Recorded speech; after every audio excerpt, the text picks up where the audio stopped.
This is Karen Ramsey of Feel Fabulous with Food. We're going to debunk some of the well known and some not so well known detoxification programs and protocols. I want to first introduce one of my mentors in this field of healing and health and raw food, Dr. Timothy Trader.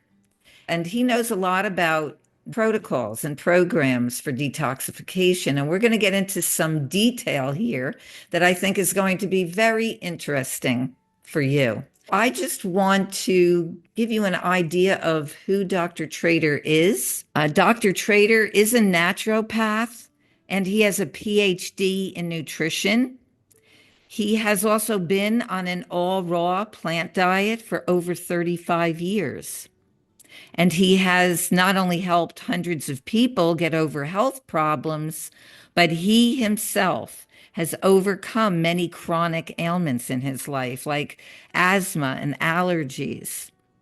And he does not do conveyor belt medicine, but digs deep to find the cause for each individual so that problems can be turned around and not just suppressed.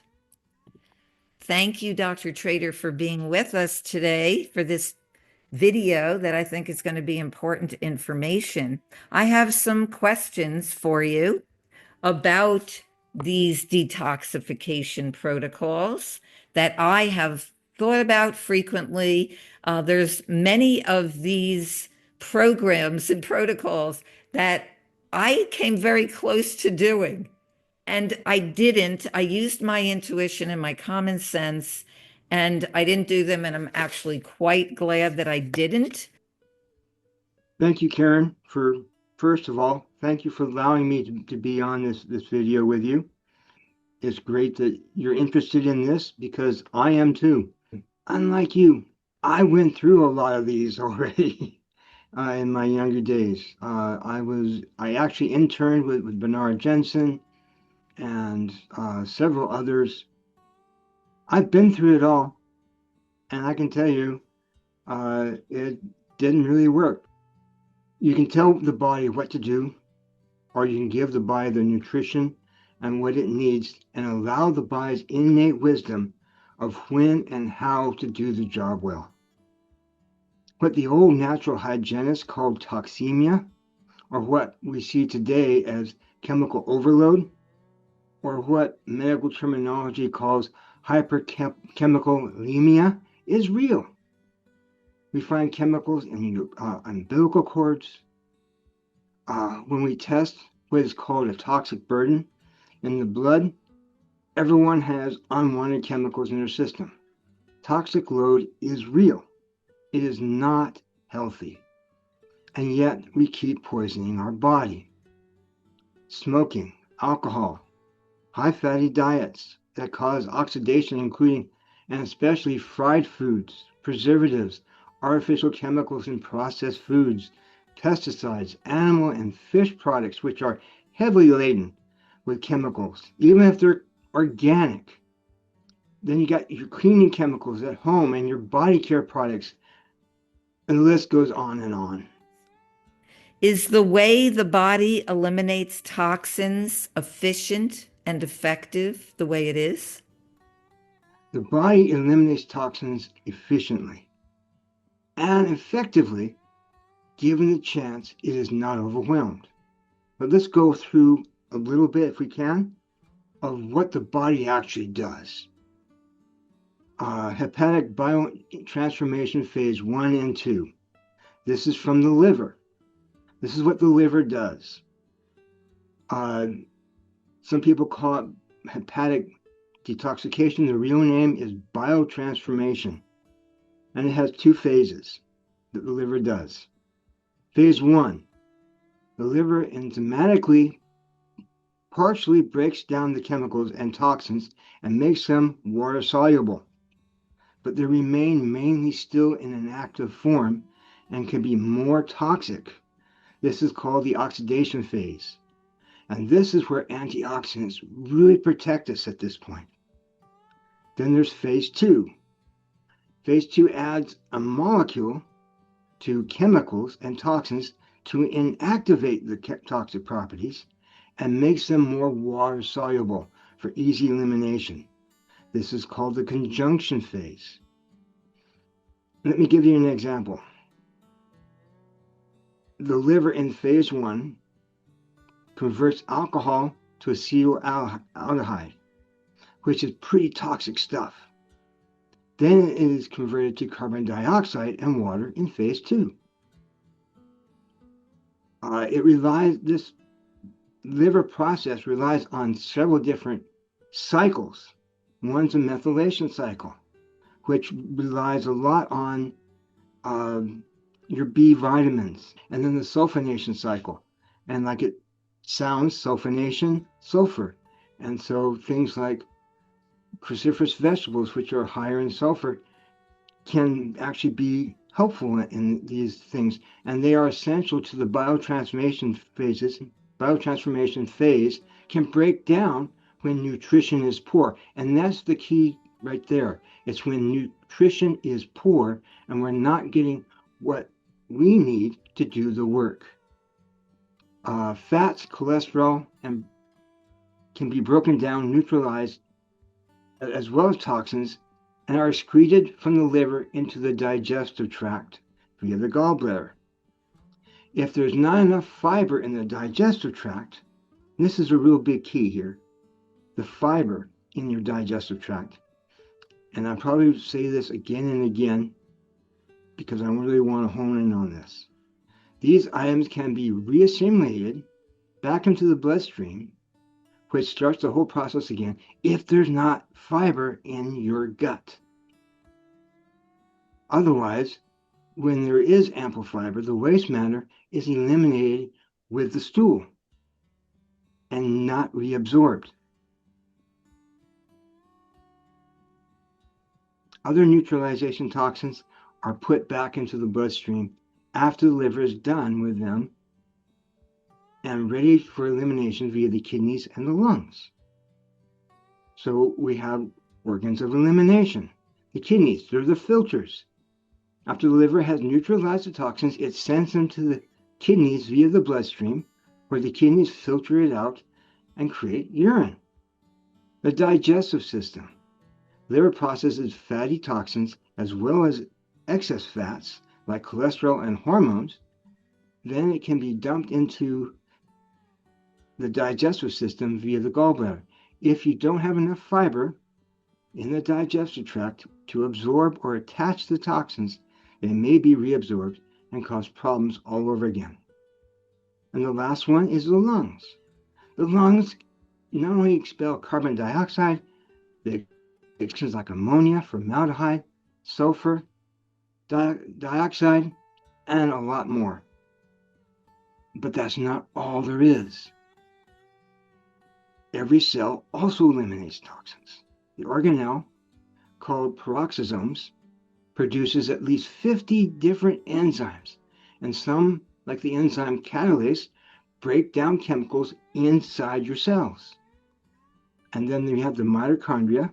We all know about the mitochondria, the powerhouse of the cell, which really limits what really happens there with it, but they produce chemicals that take out ROS, the reactive oxygen species, as well. So our system is made to do this. But if we're not giving it the proper nutrition, like our B vitamins, or keeping fiber, we just keep things going much worse. It just builds and builds and builds. So you're saying that even if we're exposed to things like lots of pesticides and glyphosate in genetically modified foods, very dangerous chemical fertilizers, and heavy metals in foods and water and vaccines, that the body has the ability to be able to detoxify these on its own? It has the ability, yes, but do you want to push the body beyond its limits, or do you not want to? Do you want to give the body the ability to create health, or do you really want to take away from that because of convenience, or our society says it's okay to clean with heavy toxins? This is where the common sense comes in. Using less toxic or ingredients in our homes and on our skin that don't have all these heavy toxins in them, and also eating foods that don't have all those pesticides, like organic Okay. foods, biodynamic, looking for those kinds of things. Do detox programs and cleansing diets work at all? The thought is of being able to take a product and do any indulgences or past mistakes that we have done. That becomes an easy sell to us. Oh yeah, I've done this, I've done that. But if you rely on the body, things really happen much easier. But let's talk about specifics here. Um, let's start by which, on your list of cleanses and programs, what's the top of your list? Well, lots of people for many years already are doing liver cleanses and gallbladder flushes. So let's start with that because those are pretty common. Okay, liver cleanses. Let's start there. No evidence it improves health. Even liver health, there is no scientific evidence. But liver cleanses have been shown in scientific studies to cause drug-induced liver injury, or to put it plainly, liver damage. Liver cleanses cause fatty liver disease, the very same thing they tout to cure. Liver cleansing herbs do not clean anything, but herbs like burdock can affect your blood sugar levels, increase your urination, and your blood clotting ability. Herbs like stinging nettles can cause problems during pregnancy and breastfeeding. This is a big key here.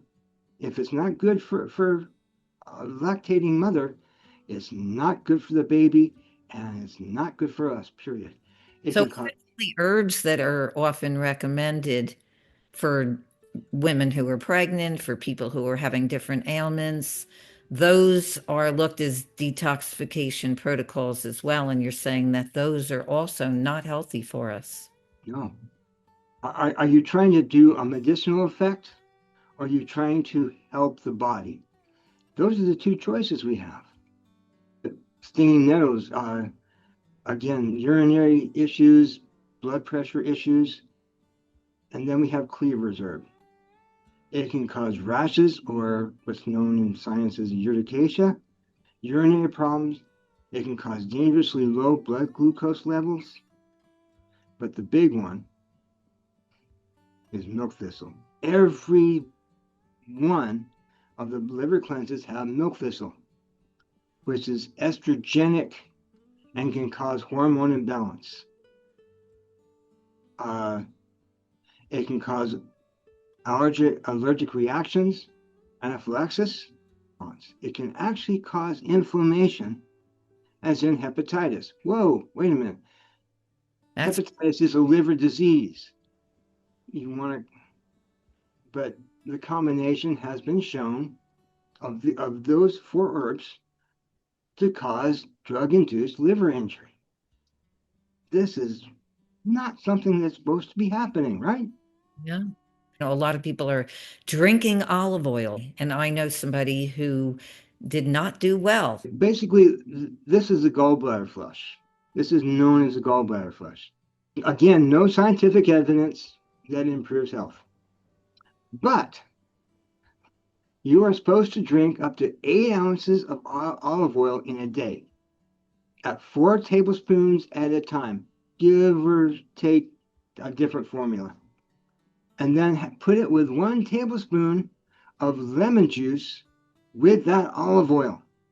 The oil in the flesh has become coagulated, usually due to a mix of acids like the lemon juice, keeping the oil from being absorbed. Literally, it keeps the oil from being absorbed. We have clumps of oil, and then it comes out, and you have the appearance of gallstones in your stool. So obviously, the gallstones are coming out when it's really not. It's not your gallstones. It is just the olive oil that's been bunched up. And so So it's not the gallstones at all. it's not the gallstones at all. Many people get very deceived by that. Oh, it proves the point that, oh, it's my gallstones. No, I don't think so. Um, but the 8 ounces of olive oil is 2,000 calories of pure fat. And if it does get into your system, it can cause fatty liver disease, possible liver failure, heart disease, and other health problems. There is absolutely no way that this is healthy. And getting back to the liver cleanse, um, that doesn't have the oil, but that has all of these different herbs that you're talking about. Yeah. And they're supposed to be building the liver, and what you end up with is drug induced liver injury. Again, are you doing medicinal work or are you actually supporting the body? And none of this actually is supporting the body, but may be making things worse.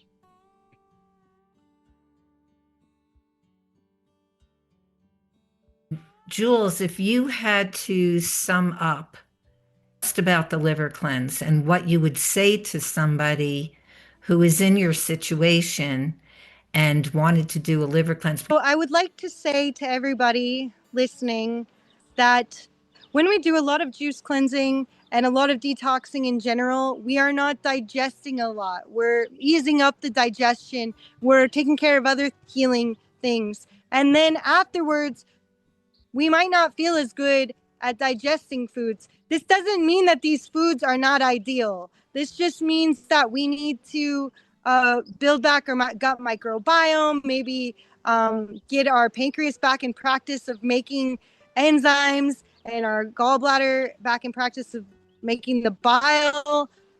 Wait before you do something drastic like drinking oil. Oil is processed, it's heavily condensed fat. It's really, really hard for the body to process, and drinking a whole cup of it is extreme. And it can really hurt you, even if you don't end up like me and you feel like, oh, I got stones out and I feel good.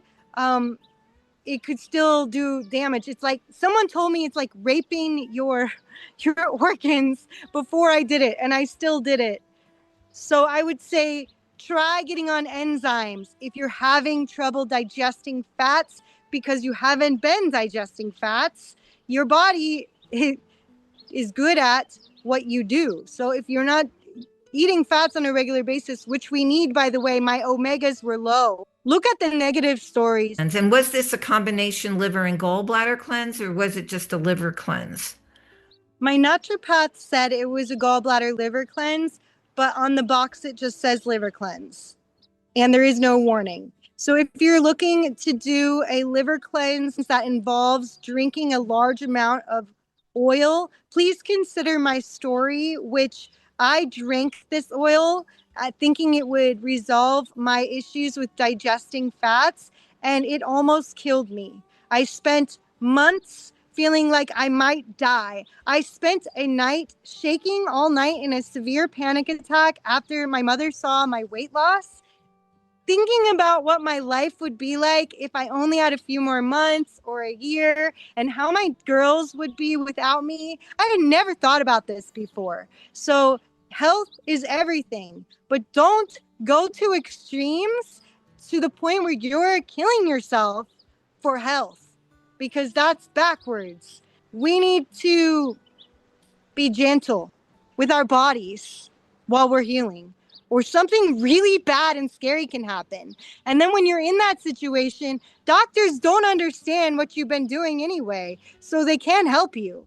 So be your own advocate and do the research and make sure that you look at the negative stories like mine and you consider the pros and cons and consider if there's another option that might be more gentle. Did you have some immediate digestive signs as well? Yeah, my digestive system just felt extremely inflamed, bubbly. I was having just diarrhea, unprocessed food. Nothing was processing. It was like I was broken and I was going to die. And now I don't have any problems with my digestion at all because of the enzymes. If I run out of the enzymes, I'm still not where I was 7 months ago before the liver cleanse, what I could handle in terms of fats. I still can't handle that amount now, but I don't ever get sick for 5 days. I think it's important that people know that these detoxification protocols can actually do great harm. This is an important story for people to hear before they embark on something like this, that there is gentler ways to help yourself. And I want to say another thing. You said you see a lot of, you've seen other similar patterns. So we can go down this path of fruit and we can feel really amazing and get a high from the fruit. We can cleanse our bodies, but it can also wear on your pancreas, especially if you're juicing fruit all the time, like I was. And then to go and drink oil after wearing down my pancreas with all the juicing. And then I drank the oil on top of that. It's just extreme and extreme. Drinking all fruit juice and drinking a bunch of oil. Those are both really extreme, both really detrimental for the pancreas. The pancreas is responsible for fat digestion. And you're noticing anytime you eat fats, you're starting to have more and more issues. Maybe it's time to consider that you need a more balanced diet. Thank you for your story and for speaking out about some of these problems that can happen with doing detox protocols like a liver and gallbladder bladder cleanse.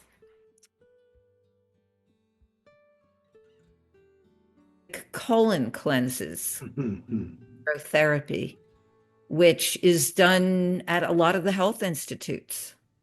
It is, in one form or another. Like I said, I did an internship where I learned all about colon cleanses. When I went to school for naturopathy, I learned about doing colonics. And yes, I am a certified colonic therapist. That doesn't mean I do anything with it.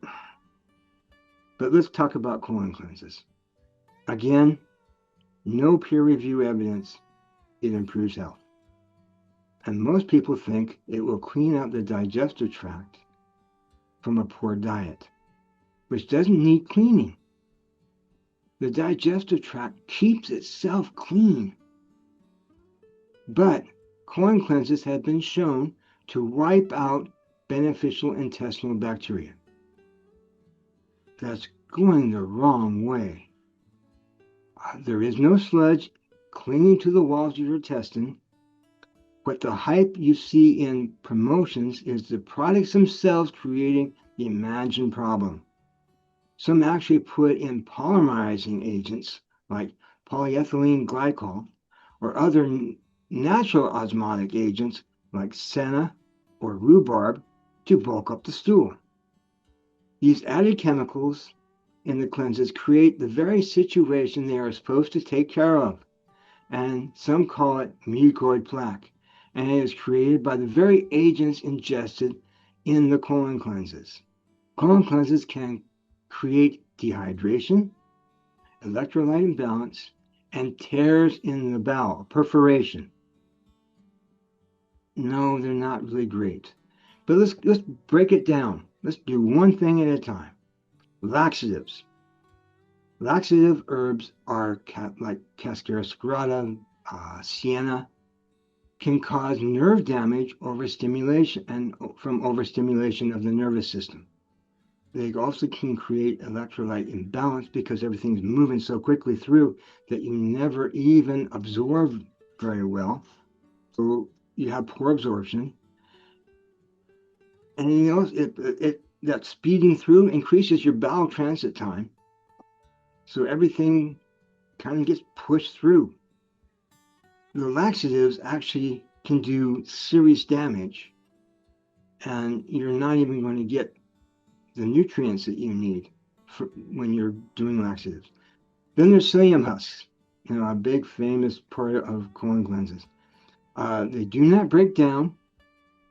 The fiber in psyllium husks do not feed the good bacteria like other fibers can, and they can lacerate the intestinal wall. In other words, little tiny incisions. But it does create large stools. I was using them when I was making like a raw vegan pizza because it solidifies it. Yeah, I didn't realize until I heard some different educators talking about psyllium husk, like yourself, about what it does in the digestive tract, which doesn't help with digestion at all. Like, no, it doesn't help. And it's not really cleaning anything because there's nothing to be cleaned. The body is so good at cleaning itself. But because psyllium husks bulk up, they take all the water. And so you can actually become dehydrated because of psyllium husks. And the one thing that has always bothered me is bentonite clay. Bentonite clay can have heavy metals already in it and cause an infection with the bacteria that clings to the bentonite naturally.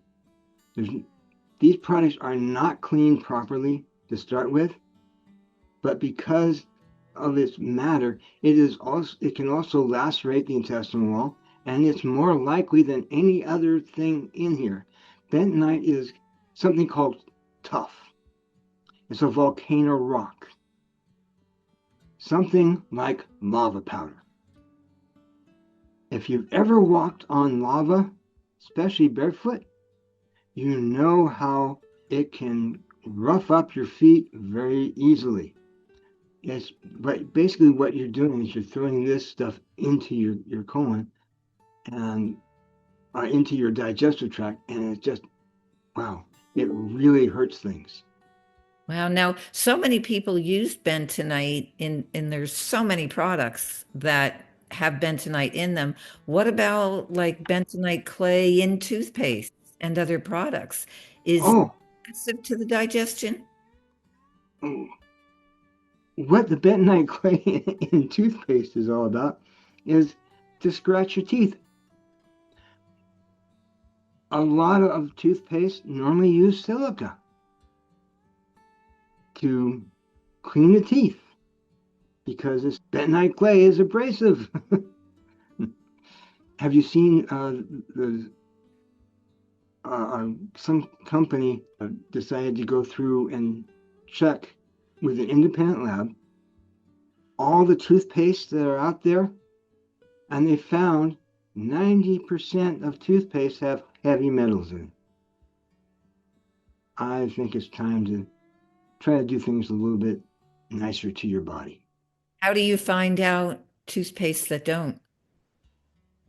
Personally, I use baking soda.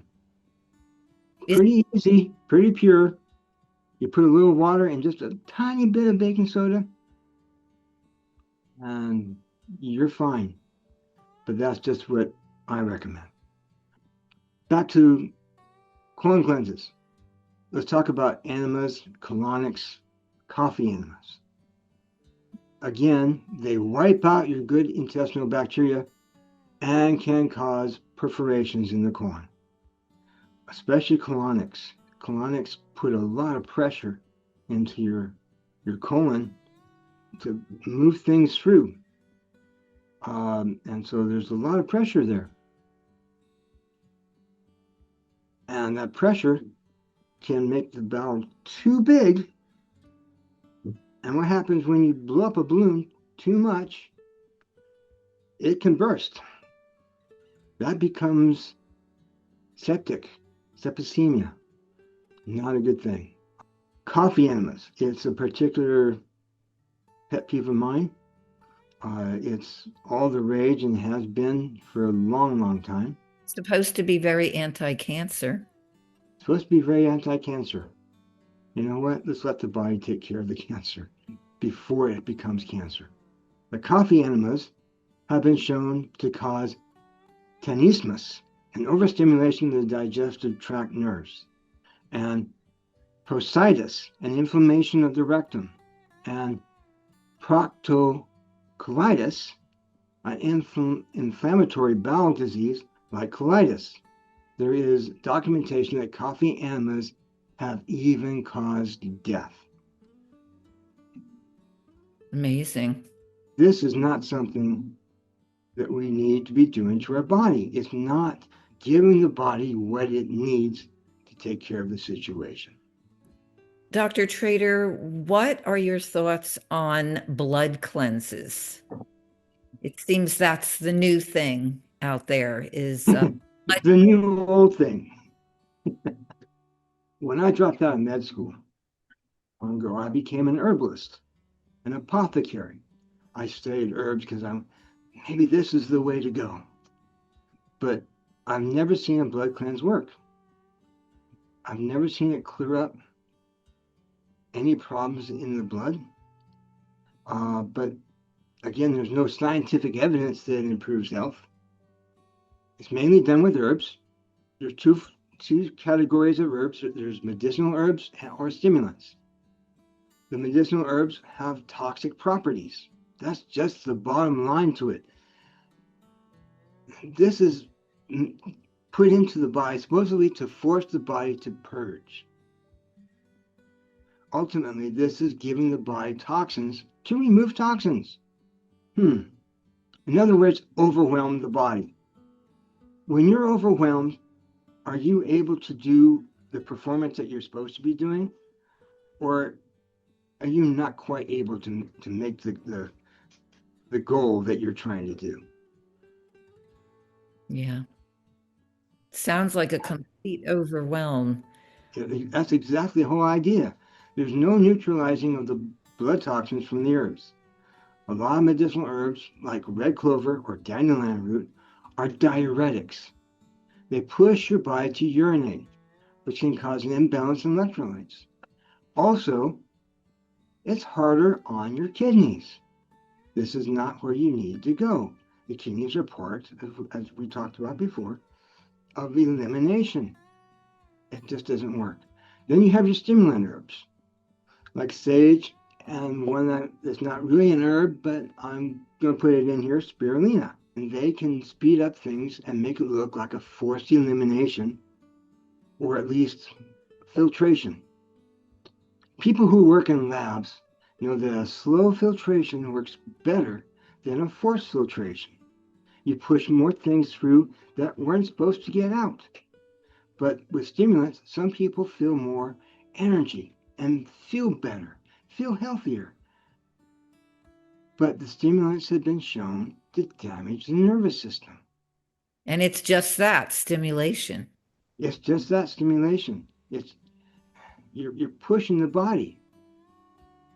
It can also cause things like cramping and symptoms like irregular heartbeat and hypertension. This is not a good thing. What about this new hoax that is out there, apheresis? It's something that I saw a YouTube video. I believe it was Green Smoothie Girl who was out there getting this done. Can you tell us about that? Is that something that's effective or also can hinder the body's actual ability to detoxify? Apheresis, or blood washing. This is cleaning the blood through a machine. Something like kidney dialysis, or how the medical profession gets plasma from whole blood. There's the key right there, getting plasma from whole blood. This is an application of apheresis. They separate the red blood from the plasma which is said to attach itself to contaminants, is one kind or another, and taking out the plasma and then return the red blood cells. That's what apheresis does.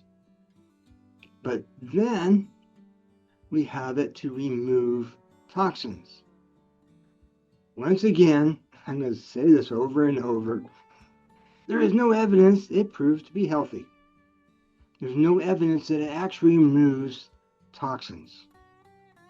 Companies that make the apheresis machines tout articles that are published in non-peer review magazines, what I call fake journals. Or they tell you to go to studies at PubMed that have nothing to do with the removal of toxins in what they are promoting. The bags that they show, and I'm sure you saw a bag in your videos that you saw, show that there's a bag of plasma there. They don't analyze it. They don't tell you, oh, it had this, this, and this, and this. They show you a bag of plasma. This is the same exact look of what you would get in an emergency room for a plasma IV. The same color, same look. What they do in hospitals with plasma IVs, if you've lost so much blood and they don't know what kind of a blood type you are, you're O or B or A or O negative, they have no idea. They give you plasma because it will fill up your veins and help support things properly without having to do damage. Like if you got the wrong type of blood, if you're an O negative, you can't take in type A blood. So that's what plasma is for. But people go into treatments for months and pay with their life savings and get no health benefits at all. They're missing some plasma, which the body has to work hard to make more of. So there's absolutely no sense to this, but I tell you, it's one very expensive cleanse. A lot of money is being made on it, it sounds like. So my next question to you is, what about heavy metal detox? Through some of the products that I've seen over the years, I've worked with a lot of children with autism. As a speech pathologist, as my earlier career, I saw zeolite and products like that and other medical detoxifications done, like chelation therapy, which is talked about quite a bit. And some of the families I worked with told me that they had done these. Some of these parents told me that they weren't successful. So I wanted to just get your take on products like zeolite and medical detoxification like chelation. I think the bottom line, when you're talking about autism, do you see a difference in the child or someone on the spectrum? Do you actually see a difference? And they'll talk about, oh, it removed some mercury, but there's no improvement. There is studies out there actually saying that autistic children have no more heavy metals than regular children. So that tells us going for the heavy metals, yes, we need to do what we can to get rid of heavy metals, but it's how they're reacting to it. So now we need to look at what's going on there. But back to heavy metal detoxes, and I'm going to primarily talk about in chelation products, the over-the-counter products, because there is some evidence that under proper medical supervision, that chelation has helped to lower arterial plaque and reduce some heavy metals in the blood, not in the bone, in the blood. But you know what? Those things itself have been attributed also to a healthy diet, all by themselves. A healthy diet can remove arterial plaque. A healthy diet can reduce heavy metals in the blood. So there is no scientific evidence that heavy metal detoxes or over-the-counter chelation products actually work. But there is evidence that there is a potential harm. Over-the-counter products carry risks, including dehydration, kidney failure, electrolyte imbalance, and even death, without any proof of effectiveness. The over-the-counter chelation products, some of their ingredients are EDTA, DMSA, DMPS, and none of them are nutrients to support the body's function to rid itself of heavy metals. Only about 5% of these products are shown to be absorbed. And that may be a good thing, as the harm that they could induce is reduced. But it shows that these products may not be very efficient if only 5% is actually absorbed. None of the heavy metal detoxes support the body's way of getting rid of heavy metals, by giving the body what it needs to raise glutathione levels, or to support liver function to eliminate the heavy metals like cruciferous vegetables do. Other items, like what you mentioned, zeolite is a big thing. Activated charcoal is another. Wheatgrass juice, chlorella. These are all things that are touted as cleaning out heavy metals. Let's go over one at a time. Most zeolite supplements contain aluminum in them. That's a start. If they already have a heavy metal. That's already one of the main causes of autism, is aluminum. Yep. Zeolite is not supposed to be absorbed into your bloodstream.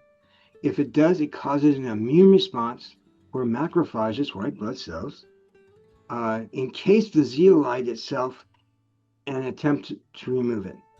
Even if it stays just in the digestive tract like it's supposed to, zeolite, like bentonite clay, can damage the intestinal wall because it is a mineral. If it attaches to heavy metals in the digestive tract, maybe it'll help pull them out.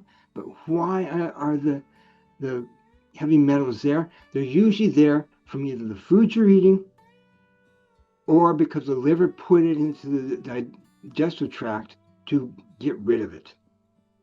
Activated charcoal should only stay in the digestive tract. Otherwise, it can do damage in the bloodstream and cause an immune reaction, just like zeolite. The thing is, if you are eating a high fiber diet, the fiber does the very same thing without any problems. The fiber clings to the heavy metals in the digestive tract and are readily excreted. Pure and simple. And I'll tell you, fruits and vegetables with their nutrition and getting the fiber is a whole lot cheaper than doing a cleanse. Next on my list is wheatgrass juice. It is said to remove heavy metals from the bloodstream, although there is, again, no scientific proof that this happens. The wheat plant itself has been shown to take up heavy metals from the soil while it is growing. But this is not a conjunction between this and what it does in the body. Wheatgrass has amygdalin, a cyanogenic glycoside, which can produce cyanide in the body, which is toxic. This is not something that I think we should be putting into our bodies, let alone the bodies of children, to try to get rid of heavy metals. And then there's chlorella. There is some proof that chlorella in the bloodstream can attach itself to heavy metals. It can get it to the liver or the kidneys for excretion. The problem is chlorella has several toxins in it to start with as well. Not only does chlorella attach to heavy metals in the bloodstream, but it also is grown in industrial farming. And in that farming, to start with, chlorella already has taken up heavy metals that are already in the farming itself, and it is taking those heavy metals with it into the body when ingested. Chlorella also has something called lipopolysaccharides, and Then it also has genotoxins, toxins that affect the DNA, cellular DNA. As well, it has an amphetamine called phenylethylamine. This is not really great stuff. But the body, this is the key point right here. The body makes something called metallothioneins, MTs. They are synthesized in the body by several organs, including the liver, kidney, spleen, as well as individual cells of the circulatory system, and are the body's way to do just the same thing as claimed by all these products without any toxic byproducts. Metallothioneins are small proteins that bind to heavy metals such as cadmium, lead, mercury, and arsenic. So the body's already doing this work. It doesn't need help. It just needs support. Vitamin D, exercise, and eating foods like broccoli and kale all have been shown to help metallothioneins, the body make metallothioneins. You said vitamin D, exercise, and kale. Cruciferous veggies like broccoli or kale. All of it. Help with detoxification on their own. They allow the body to do what it needs to do, whether it's in the liver or in the bloodstream. Lastly, with these detoxification programs and protocols, I wanted to ask you about water fasting for detoxification. Many people go on water fasting retreats for supervision. Back in 2004, I did a 2-week water fast under your supervision, Dr. Trader. Yes. Remember it well. Yes. Fasting allows for a process called autophagy to accelerate it, and it breaks down and recycles damaged components, including sentient cells, or otherwise known as zombie cells, allowing your different system to normalize and work more efficiently. With the avoidance of food, you find less toxins for the body to deal with. Nothing's going in, but there's absolutely no proof that more toxins are coming out. There are people, when you go into a longer fast, that are starting to lose fat. And in losing fat, the body can store toxins in fat. And so there is some of that. But if you're not taking it in, the body's fully capable of taking care of that. But very little fat is lost in the short fast. The first week you lose mostly water. So you are not using up your fat stores, and the body is not dealing with toxins released from stored toxins in the fat. Now, as you said, I did a supervised fast with you, but fasting longer than a few days must be done under medical supervision, because too many things come up and too many problems. I remember one person who was obese, who was into a third day of their fast, and they started having heart problems. Why was this? Because they had no potassium. Little things like that can make so much of a difference. Fasting more than a week by yourself is not suggested. I always tell people no longer than 3 days. That's 3-4 days is really, if you're trying to deal with something, that's enough to start things going and allowing the body to do what it needs to do. Yeah, definitely. Supervision, very, very, very key to doing water fasting. A very interesting question now. Many health enthusiasts, they are not well or they're sick. They will say that they are detoxing. I've always wondered, can this actually be true? That if you're eating healthy and you get a bad cold or a cough or you're sick, can this be detoxification? We know that when you're first onto a new diet, I don't care if you're going to an all meat diet, I don't care if you're going to an all fruit diet, doesn't matter. You're going to lose weight. That's just the way it is, because you're changing things for the body, and the body's not efficient to start with. But losing weight creates a high triglyceride and hypolipidemia, which increases lipid peroxides, which cause reactive oxygen species or oxidative damage. It also causes aldehydes, which are a toxin that can cause DNA damage. These lead to fatigue and sleep problems, inflammation, brain fog, impaired blood circulation, increased liver enzymes, skin problems, and mental health problems. The body has to use extra energy to deal with getting its needs met. It can also increase toxic load when you are losing weight.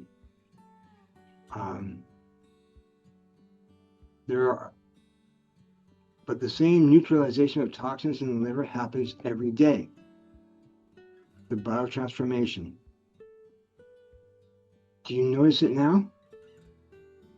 Is there any symptoms of it every single day? No. There's no unhealthful feeling to it. Another thing that could be is they're not eating enough for a long period of time, and they can go into a catabolic state, where they are breaking down their body to get the nutrition just to function. This is not a detox. Their body's struggling. Another thing could be that they're not getting certain nutrients, which causes an imbalance. I talked about the gentleman who was potassium insufficient, and it causes real problems. The headache, fatigue that they talk about could be that they are really having a withdrawal from stimulants or other habits that may have been recently stopped. Is it possible that somebody could actually be sensitive to, eating healthy, eating raw food, have a really nice, well-balanced raw food diet with lots of variety, healthy most of the time, but then maybe get sick because of sensitivity to environmental toxins, something like a cough or a cold? We are all sensitive to that, but there are people who are more sensitive because their body is not functioning like it should. And so you do have situations, but there's a cause there. And the body, again, is if you're breathing in something bad, your lungs, the way the lungs get rid of things is cough it up. It puts it into the lungs, or the bronchial tubes are lined by a mucus layer, and if it's there to protect the body, and if it sees something, whether it be a bacteria or a virus or chemicals or even something as what we normal people use essential oils, and they put them in the air because it smells nice. How they put it in? They put this into a thing that heats up the oil, and it puts it out into the air. Our lungs were never made to take in oil or fat. The whole thing is that foods do not detoxify you. Herbs do not detoxify you.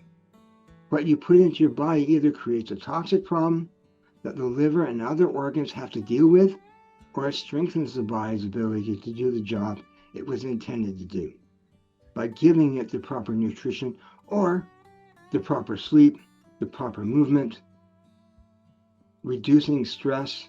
These things are what really work. With all of this information about detoxification and how these products and pills can actually be dangerous, They can be dangerous to our health. What do you recommend? Because you're talking about nutrition. You did touch on cruciferous vegetables. What else do you recommend? The first thing is to stay away from toxic substances. Take care of your liver. Don't overwhelm your body with smoking, alcohol. Severely limit your environmental workings of industrial chemicals, especially in the home or in your food. The EPA says the air environment in the home is the worst polluted place on earth. Should everyone have an air purifier in their home? Either that, or if you live in a forest where the trees are taking up all that, probably not.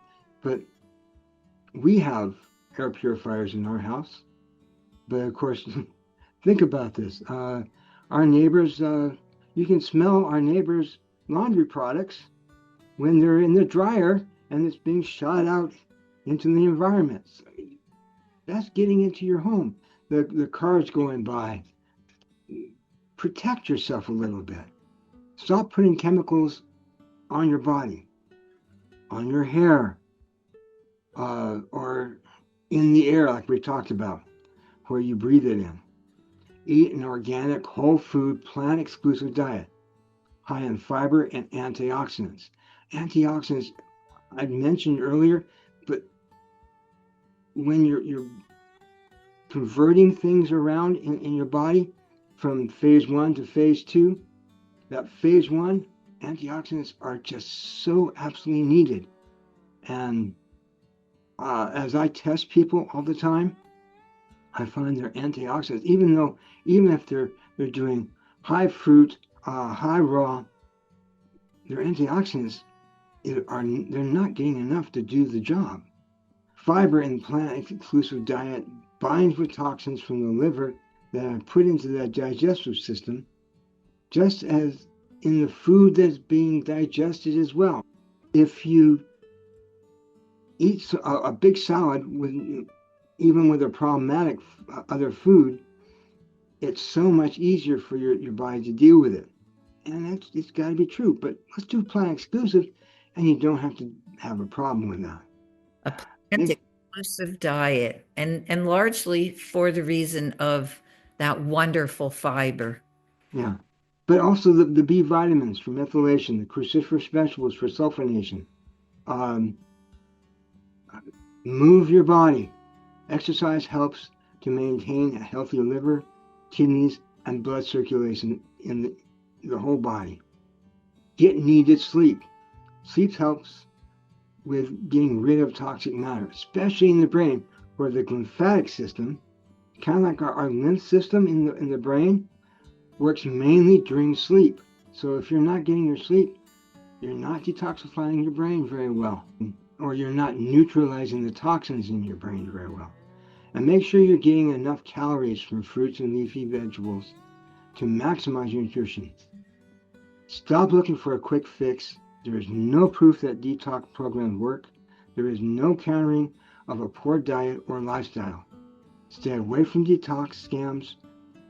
Just doing something with a hyped up product never seems to really work.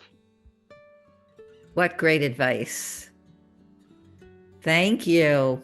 I've wanted to do a video on debunking detoxification programs and protocols for a long time, and finally doing it. This is great information. Find out more about Dr. Trader and his work, and he has a lot of new information there at recoverhealth.info. Thank you so much. Thank you for this opportunity. Subscribe to this YouTube channel at Feel Fabulous with Food.